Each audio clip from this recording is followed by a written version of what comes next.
नमस्कार दोस्तों, आज इस वीडियो प्रेजेंटेशन के माध्यम से मैं बताने वाला हूं BG2 वूकॉमर्स एड ऑन के बारे में। इस एड ऑन की मदद से आप जो BG का डेटा है वो वूकॉमर्स के साथ में ऑटोमेटिक सिंक कर सकते हैं और एक अपना ई कॉमर्स जो प्लेटफॉर्म है वो बहुत ही ईजी तरीके से रन कर सकते हैं। इसके लिए एक हमारा एड ऑन है, उसको आपको अपने पीसी पे इंस्टॉल करना होगा। ये सेटअप मैंने ऑलरेडी यहाँ पे डेस्कटॉप पे रखा हुआ है।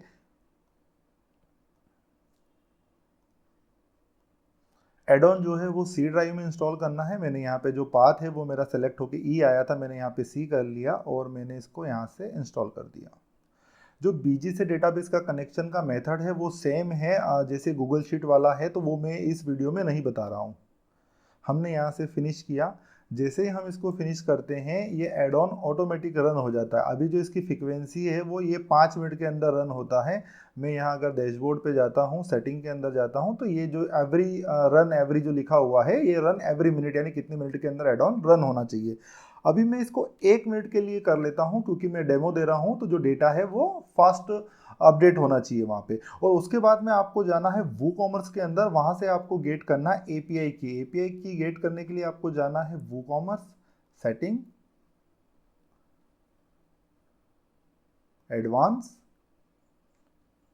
एडवांस के अंदर यहाँ पे एक नीचे एक टैब मिलता है रेस्ट एपीआई बोल के, मैंने इस पर क्लिक किया। मैंने ऑलरेडी एक जो एपीआई है वो यहाँ पे क्रिएट की हुई है। मैं यहाँ से एक और करके दिखा देता हूँ उसको कैसे करना है। यहाँ पे कोई भी हमने नाम दे दिया, जैसे मैं इसको बिजी के लिए यूज़ कर रहा हूँ, यहाँ पे बिजी टेस्ट कर देता हूँ। और मैंने यहाँ पे एडमिन यूज़र, जो भी आपका एडमिन यूज़र हो, आपने यहाँ पे एडमिन यूज़र चूज़ कर लिया। उसके बाद में आपने यहाँ पे रीड एंड राइट के दोनों की परमिशन दे दी और जनरेट एपीआई की कर दी। तो ये सी के और सी एस, तो ये आपको यहाँ पे डाल देना है, सॉरी यहाँ पे आपको सी के डाल देना है, यहाँ पे आपको सी एस डाल देना है। और उसके बाद में जो भी वेबसाइट का यूआरएल है, जैसे मेरी कंडीशन में वेबसाइट का यूआरएल ये है, तो ये जो वेबसाइट का यूआरएल है ये यहाँ पे डाल देना है। ये वेबसाइट का यूआरएल जब कॉपी करें तो ये जो स्लैश है ये नहीं आना चाहिए, मैं इसको हटा देता हूँ। ठीक है, इसके बाद ये हमारी डायरेक्टरी वगैरह सेम रहेगी। इसके बाद बीजी की जो कॉन्फ़िगरेशन है वो ये यहाँ पे है, दोनों ये जो दोनों हैं ये बीजी की कॉन्फ़िगरेशन है। तो मैंने एक बीजी के अंदर एक कंपनी बनाई हुई है, इसके अंदर भी कोई भी डाटा नहीं है। तो सबसे पहले तो आपको ये देख लेना है कि आइटम मास्टर के अंदर अगर आपने ऑप्शनल फील्ड का यूज़ किया हुआ है, आप सपोज करिए कि इस कंडीशन में तो नई कंपनी है तो मैंने किसी भी ऑप्शनल फील्ड का यूज़ नहीं किया है। अगर आपने यूज़ किया हुआ है तो उसमें 2 फील्ड और ऐड कर लेना है आपको। ठीक है, एक जैसे मैंने वो लाइफ यस नो के लिए दे दिया और एक वो कोड के लिए दे दिया, जो वो कॉमर्स का कोड है वो कहाँ पे सेव होगा। अगर मैं यहाँ पे दोबारा आता हूँ तो मैंने यहाँ पे OF1 और OF2 डाल दिया। अगर आपकी कंडीशन में वो लाइफ जो है वो OF5 है और ये OF6 है या 7 है तो ये दोनों आप यहाँ पे मेंशन कर दें। ये मेंशन करने के बाद में मैंने ये सेटिंग को यहाँ पे सेव किया। उसके बाद में मैंने जो एपीआई सर्वर है उसको यहाँ से रीस्टार्ट कर दिया। मेक श्योर अगर हम ये सेटिंग जब भी चेंज करेंगे, यानी मुझे ये एवरी मिनट रन चेंज करना है, मुझे पोर्ट चेंज करना है, मुझे अपना ऑथ टोकन चेंज करना है, ठीक है, कोई भी चीज़ आपको अगर चेंज करनी है तो आपको कुछ नहीं करना है, एक बार ही इसको रीस्टार्ट करना है। तो मैंने इसको यहाँ से रीस्टार्ट कर दिया। रीस्टार्ट करने के बाद में मैं जाता हूँ अपनी वेबसाइट पे और यहाँ पे मैं आता हूँ प्रोडक्ट लिस्ट में। तो ये इतने जो प्रोडक्ट है ये मेरे डमी प्रोडक्ट है, ये बने हुए हैं। अब अगर मैं यहाँ बिजी के अंदर कोई एक नया प्रोडक्ट बनाता हूँ, अगर मैं आता हूँ बिजी में, मैंने ऐड आइटम किया और सॉरी एक सेटिंग इसमें रह जाती है, आइटम बनाने से पहले हमें बिजी की और वो कॉमर्स की जो है वो कैटेगरी मैप करनी होगी। तो हम वापस जाते हैं हमारे वेब पोर्टल पे, ये हमारा वेब पोर्टल है। अगर ये वेब पोर्टल गलती से बंद हो जाए तो आप इस सेटअप के यहाँ पे डैशबोर्ड के अंदर जाएंगे तो ये ऑटोमेटिक इसको ओपन कर देगा। मैं यहाँ पे गया कैटेगरी मैपर पे, ये सारी जो इधर रेड वाली जो भी कैटेगरी दिख रही है, ये जो सारी कैटेगरी है ये कैटेगरी है वो कॉमर्स की, जो भी हमने वो कॉमर्स की वेबसाइट पे बनाई हुई है। और इस साइट के अंदर जो सेलेक्ट करने का ऑप्शन आ रहा है वो ऑप्शन आ रहा है बीजी की कैटेगरी का। तो ये सारी, जैसे कि मैं किसी कैटेगरी के साथ में किसी कैटेगरी को भी यहाँ पे मैप कर सकता हूँ। जैसे एप्पल है, एप्पल के साथ में मेरे को अगर कोई कैटेगरी मैप करना है तो मेरे पास एप्पल की अभी कोई कैटेगरी नहीं है। अगर मैं एक कोई भी कैटेगरी ऐड कर देता हूँ, मान लो मैं यहाँ पे कूलिंग वाली ऐड कर देता हूँ और इसको मैं सेव कर देता हूँ, तो बिजी के अंदर जो भी मेरे आइटम कूलिंग के अंदर बनेंगे वो जो वेबसाइट पे बनेंगे वो बनेंगे एप्पल आईफोन के अंदर।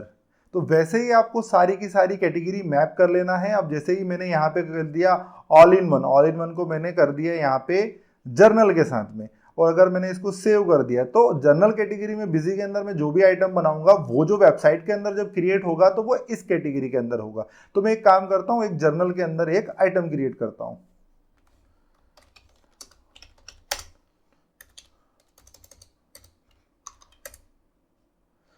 ये ऑप्शनल फील्ड इसलिए हैं कि सपोज करिए ये प्रोडक्ट अगर मुझे वेबसाइट पे क्रिएट करना है तो मैंने यहाँ पे यस किया और इंटर किया।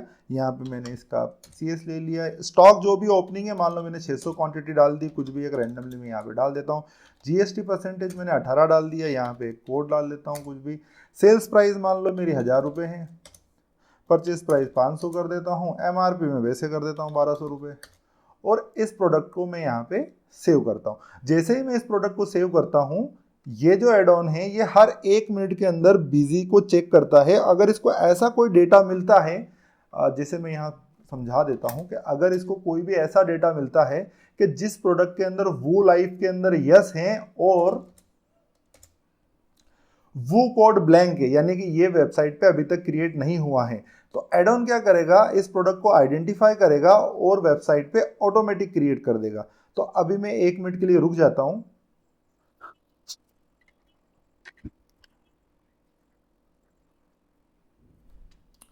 अभी अगर यहाँ पे आप कंसोल लॉग देखेंगे तो इसने ये जो आइटम है ये वेबसाइट पे क्रिएट कर दिया। अगर यहाँ देखेगा हम डेमो टेस्ट 01, तो ये वेबसाइट पे इसने यहाँ पे क्रिएट कर दिया। अगर मैं जाता हूँ यहाँ पे वेबसाइट के अंदर और ये जो मेरी प्रोडक्ट लिस्ट है इसको मैं रिफ्रेश करता हूँ, ठीक है। अगर मैंने इसको रिफ्रेश करी तो ये यहाँ पे डेमो टेस्ट 1 आ गया मेरा, इसका जो SUV नंबर आ गया मेरे पास में, स्टॉक जो 600 पीस मैंने डाले थे वो आ गए।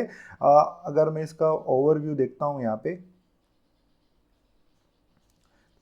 1200 रुपये जो है कट के 1000 रुपये इसकी प्राइस आ गई, और जो स्टॉक जो मैंने 600 क्वांटिटी डाला था वो 600 यहाँ पे आ गया। अगर मैं इसको वो कॉमर्स के अंदर प्रोडक्ट को मॉडिफाई मोड में ओपन करता हूँ यहाँ पे, तो ये GST जो है 18% यहाँ पे आ गया। टैक्सेबल भी यहाँ पे सेलेक्ट ऑटोमेटिक हो गया, और ये जो GST मैंने वहाँ पे 18% लिया था वो 18% भी यहाँ पे आ गया।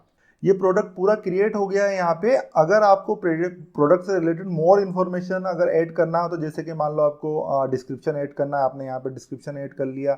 यहाँ पे हम एक टैग जो है जो बिजी का प्रोडक्ट नेम है वो टैग हम यहाँ पे इसलिए डाल देते हैं कि अगर इन फ्यूचर आप ये नेम चेंज कर देते हैं, यानी वेबसाइट पर अगर ये नेम आपने और कुछ कर लिया तो ये टैग है, इससे आप इजीली आप वेबसाइट पे इस प्रोडक्ट को बीजी के नेम से ही सर्च कर पाएंगे। ऐसे ही मैं अभी 1-2 प्रोडक्ट और क्रिएट कर लेता हूं इसमें। अगर मैं वापस इसको मॉडिफाई मोड में ओपन करता हूं और इंटर करता हूं, तो ये जो वो कॉमर्स का कोड है ये यहाँ पे आ गया, और इसी को अगर मैं यहाँ पे प्रोडक्ट लिस्ट में जाके इसको अगर मैं सर्च करता हूं, यहाँ पे अगर मैं इसको सर्च करता हूं तो भी ये जो प्रोडक्ट है ये मेरा आ गया। तो ये जो कोड है इससे भी आप अगर दोबारा इस प्रोडक्ट को सर्च करना चाहें तो सर्च यहाँ से कर सकते हैं। अगर मैं इस प्रोडक्ट की एक परचेस ऐड कर लेता हूँ, मैं यहाँ पे एक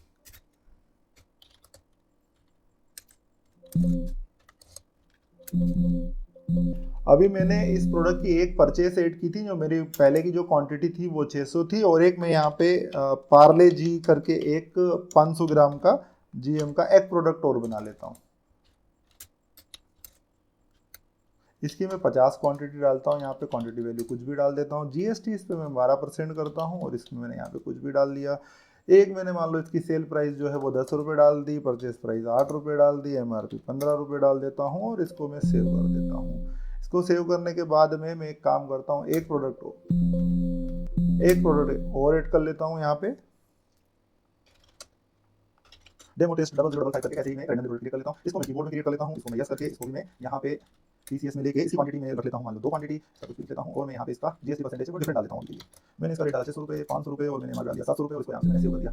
अब हम अगर हमारी वेबसाइट को यहाँ से रिफ्रेश करते हैं डेटा को, सॉरी ये सर्चिंग है, इसको हटा देता हूँ, यहाँ प्रोडक्ट में आ जाता हूँ मैं फिर से।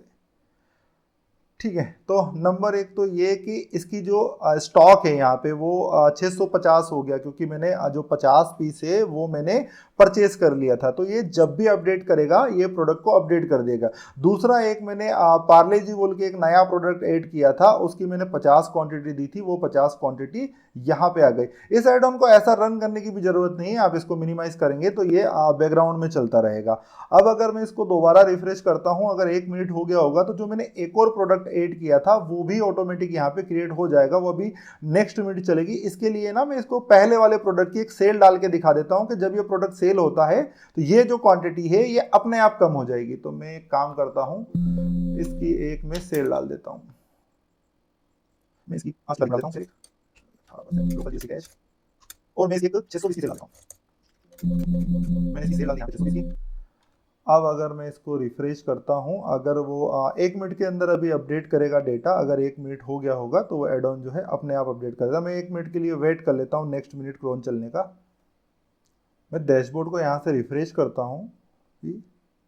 जैसे ही मैंने यहाँ पे डैशबोर्ड को रिफ्रेश किया, ये जो मैंने प्रोडक्ट बनाया था वो यहाँ पे प्रोडक्ट क्रिएट हो गया है, और ये जो मेरा पहला वाला प्रोडक्ट है ये मेरा 600 पीस था स्टॉक के अंदर, ये 50 पीस हो गया, क्योंकि मैं 650 पीस था स्टॉक में, ये 50 पीस रह गया क्योंकि 600 पीस की जो है मैंने इसकी वो सेल डाल दी थी। तो इसी प्रकार से जो अभी एड ऑन है उससे आप बिजी में कोई भी प्रोडक्ट बनाते हैं, और अगर आप ऑप्शनल फील्ड के अंदर यस रखते हैं, वो प्रोडक्ट ऑटोमेटिकली यहाँ पे वो कॉमर्स के अंदर क्रिएट हो जाता है। और उसके साथ में उसकी एक इंटरलिंक भी बन जाती है कि अगर मैं इस प्रोडक्ट का, अगर ये है मेरा डेमो वाला स्टार्ट वाला ही प्रोडक्ट अगर मैं लेता हूँ, इसकी अगर मैं यहाँ से प्राइसिंग भी चेंज करता हूँ, मैं इसकी लिस्ट में ये वाला प्रोडक्ट है, अगर मैं इसकी प्राइसिंग यहां से चेंज करता हूं,